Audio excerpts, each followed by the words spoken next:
Ravens Wrap is brought to you by Bud Light, FlyLady.net, Ocean City Golf Club, Comfort Inn Gold Coast, Ravens247.com, the original Green Turtle Sports Bar and Grill, and hosted by the Blue Ox Bar and Grill. And welcome in to another installment of the Ravens Wrap Show here on Comcast Beach TV and Delmarva's Rock Radio, home of the Ravens, 93.5 The Beach. We are broadcasting from the Ravens Room here at the Blue Ox, 127th Street and Coastal Highway at Ocean City, home of Ravens Roost 44. Give yourselves a hand once again. Wishing everybody had a Merry Christmas. Can I go around, everybody get what they wanted from Santa? Pretty happy we're seeing nods out here. Very good. All right, that's good. Well, most of all, Ravens win the day before, 20-14 over the Cleveland Browns. Coming up, we're going to recap the win over the Browns and, of course, preview the upcoming game against the Cincinnati Bengals. We'll also talk about the Pro Bowl selections for the Ravens. Many a name from the Baltimore Ravens will be representing the team in that game a little bit later on. I want to thank our sponsors, of course, the Original Green Turtle. It is the Original Green Turtles Ravens Wrap Show. Our friends here at the Blue Ox Bar and Grill. Bud Light, FlyLady.net, G&G Outfitters, the Ocean City Golf Club, Ravens247.com, the Comfort Inn Gold Coast, and JCTickets.net. Mike Bradley from 105.7 The Fan of Baltimore. To my left, former All-Pro Baltimore Colt, Bruce Lair. Welcome back. Good to see you, Mike. Merry Christmas, Happy Holidays again to you. Same to you. Good to be here.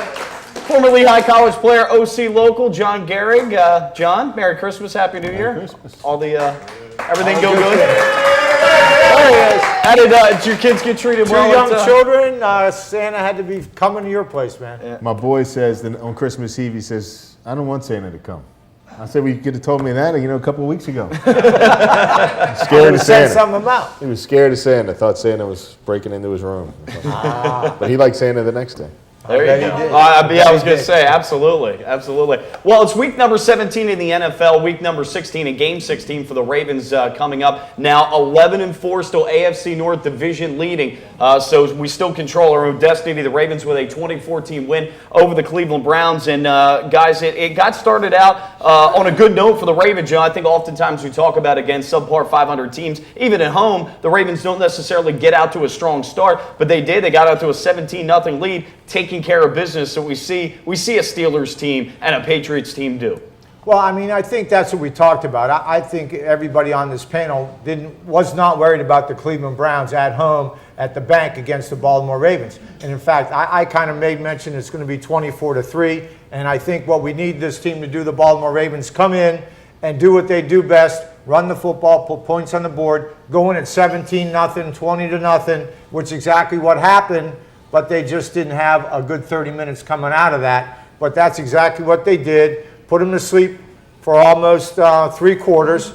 And then the Cribbs punt return set the stage for another almost 17 or 18 minutes of some nail biting that really shouldn't be happening right now at this time of year.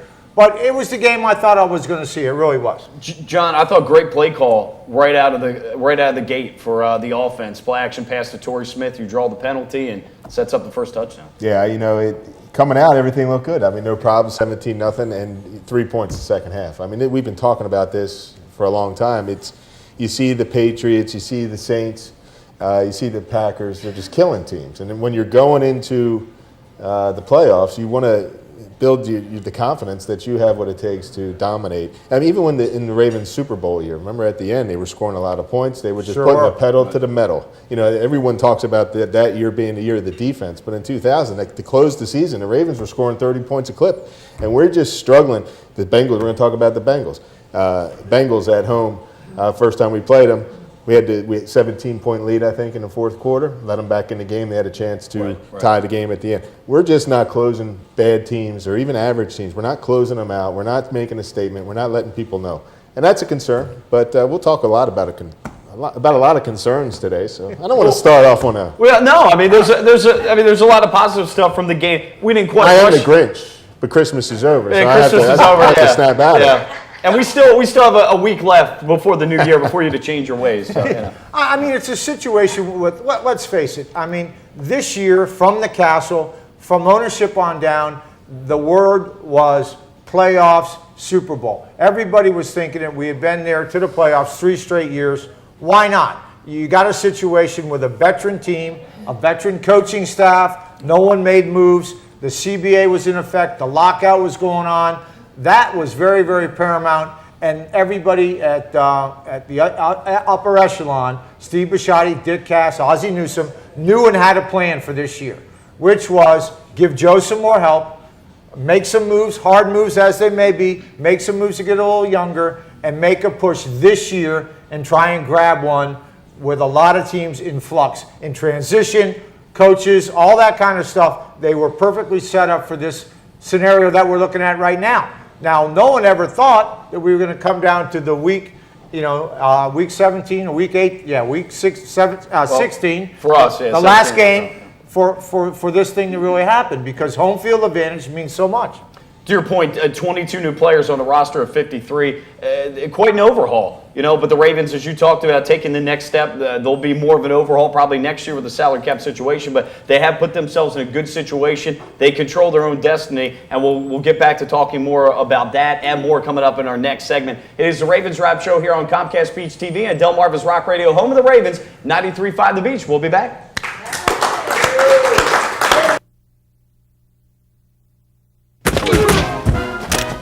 Are you embarrassed to invite people to your home to watch your favorite football team?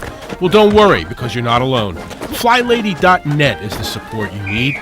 Join us and our more than 600,000 members and learn how to crush the clutter and game plan your way through routines that'll help you organize your home and your life. Tackle clutter and get your home game day ready with FlyLady.net. G&G Outfitters, Inc. is a premier full-service in-house provider of branded merchandise and marketing solutions. With over 20 years of proven experience, G&G continues to successfully produce branded merchandise for some of the world's leading corporations, associations, and teams. From start to finish, G&G Outfitters is your single-source, one-stop partner for promotional products, logoed apparel, and all of your branded needs. For more info on the services and capabilities of G&G, visit ggoutfitters.com or call 301-731-2282.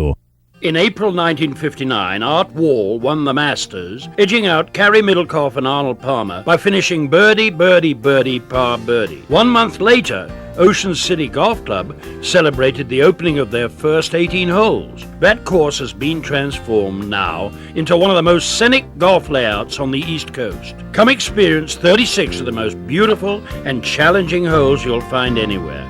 Ocean City Golf Club in Ocean City, Maryland. What's going on? We're giving Matt the NFL experience of a high-pressure field goal.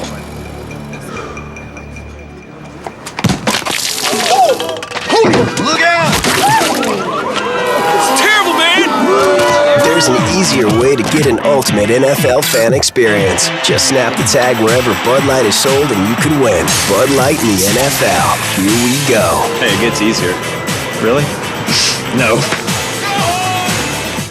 Welcome back in. It is the Ravens Wrap Show here on Comcast Beach TV and Delmarva's Rock Radio, the strongest Ravens affiliate signal here on the Eastern Shore, 93.5 The Beach, online at WZBHRocks.com. Mike Bradley, Bruce Laird, John Gehrig along. And guys, the Ravens, by the way, and we talked about this last week, looks like they're going to be the only team to make the playoffs 4 straight years in a while. The Eagles, they did win. They did beat Dallas, but they're still a long shot to get in the NFC. They need some help. So, we and I talked about this on my show the other day on the Fan Up in Baltimore. It's easy to, because we're so used to success around here, to glaze over the fact that we've done so well. It's easy to glaze over that and strictly look on the negative. But all you can do at the end of the day is get in the playoffs and give yourselves a chance to win the Super Bowl. And it's the only organization of 32, folks, that will have done it now for 4 straight years.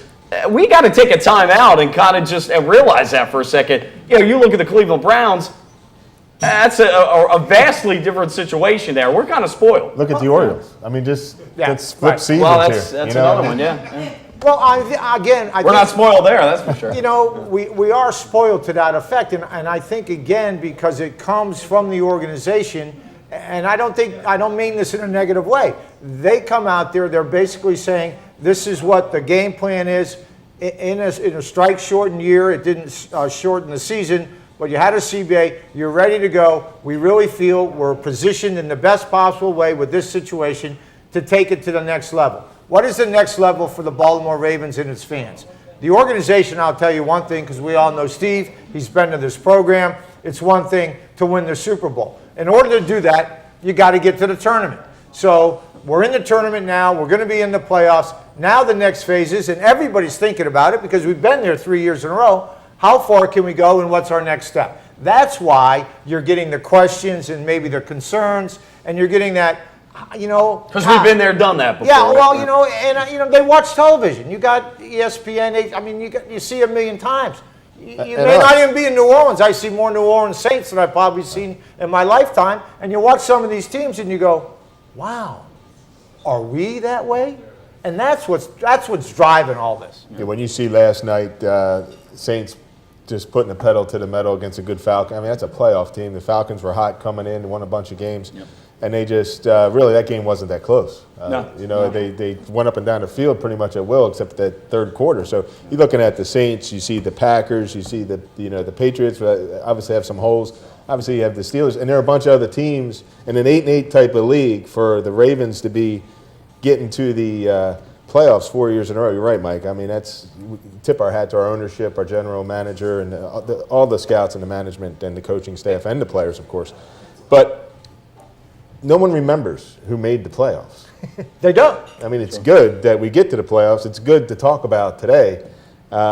It's not going to mean a whole lot if come first weekend in February, the Ravens are watching the game alongside of us. No, very true. Very true. No, I mean, it comes a point where, look, you set the bar that high, and that's why expectations are where they are, and thus the criticism if you don't get to a certain point, no doubt about it. Let's go back to this Browns game just to point out some positives and negatives from this one.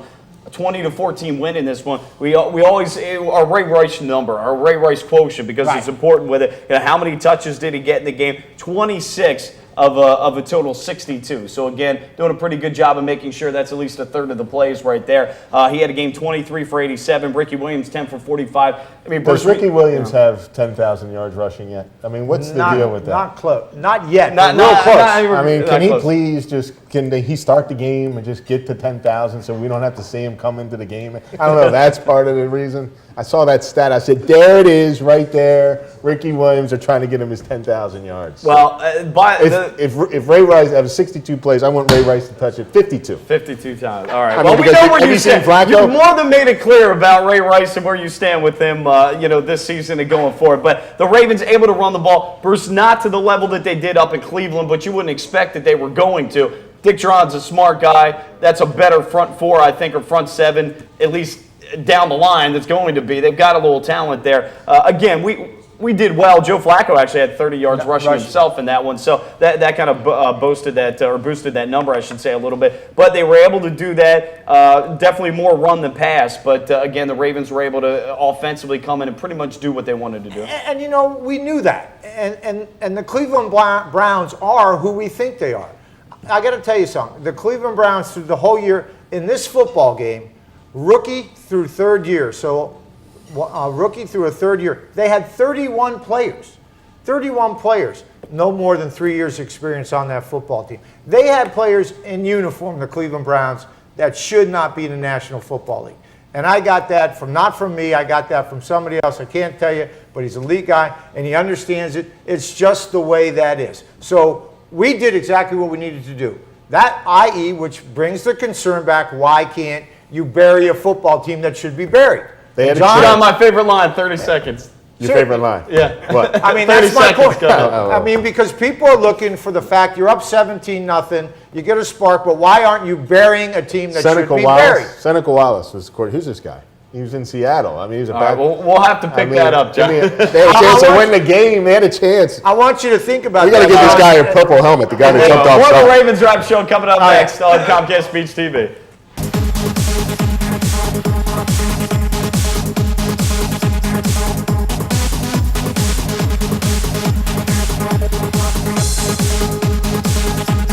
Ravens Wrap is brought to you by Bud Light, FlyLady.net, Ocean City Golf Club, Comfort Inn Gold Coast, Ravens247.com, the original Green Turtle Sports Bar and Grill, and hosted by the Blue Ox Bar and Grill.